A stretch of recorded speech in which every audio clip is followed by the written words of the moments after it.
नमस्कार, आप देख रहे हैं नेशनल कॉरिडोर्स और मैं हूं आपके साथ शालू सिंह। देश में कोरोना वायरस से एक बार फिर चिंता बढ़ा रहा है, जिसे हम भूल चुके थे अब चुपके से लौट रहा है। देश में पिछले 24 घंटों में 2700 से ज्यादा सक्रिय मामले सामने आए हैं और 7 लोगों की जान भी चली गई है।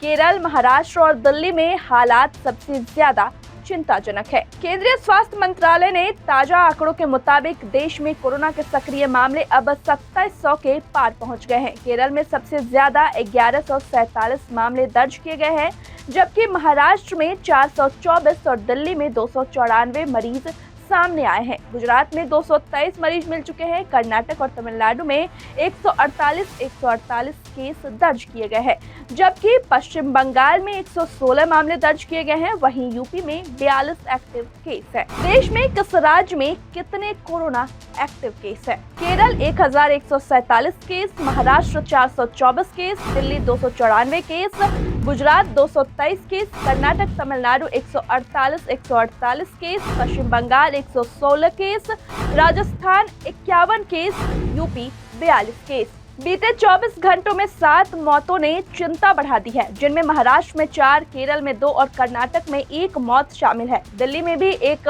60 वर्षीय महिला की कोरोना से मौत हो गई है। उसकी खबर से हड़कंप मच गया है। स्वास्थ्य मंत्रालय ने लोगों से मास्क पहनने, सोशल डिस्टेंसिंग का पालन करने और वैक्सीनेशन पूरा करने की अपील की है।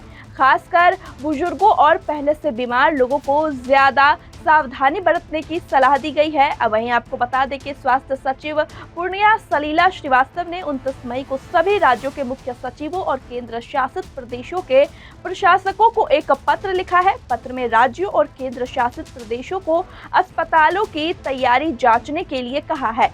इसमें जिला और उप जिला स्तर के अस्पताल, मेडिकल कॉलेज और दूसरे स्वास्थ्य केंद्र शामिल हैं। अस्पतालों की जांच की सुविधा, जरूरी दवाएं, PPE kit, isolation ward, oxygen supply, critical care beds और वेंटिलेटर जैसी सुविधाएं होनी चाहिए। ऑक्सीजन की तैयारी को जांचने के लिए मॉक ड्रिल भी करनी होगी। इसकी रिपोर्ट 2 जून तक भेजनी है। माना जा रहा है कि ओमिक्रॉन के 2 नए सब वेरिएंट LF7 और NB 1.8.1 ने टेंशन बढ़ाई है।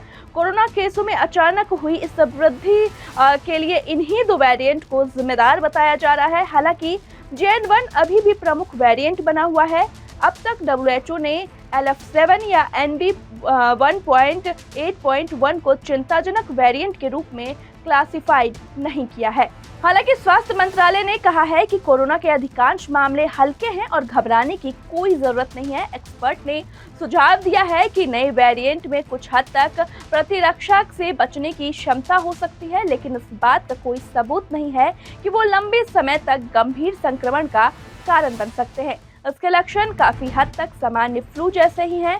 कुछ लक्षणों में बुखार, नाक बहना, गले में खराश, सिर दर्द और थकावट शामिल हैं। तो कोरोना की यह वापसी हमें फिर से सतर्क होने का संदेश दे रही है, लेकिन डरने की नहीं, सावधानी बरतने की जरूरत है। स्वस्थ रहे, सुरक्षित रहे और बाकी कैसे और खबरों के लिए देखते रहे नेशनल कॉरिडोर्स।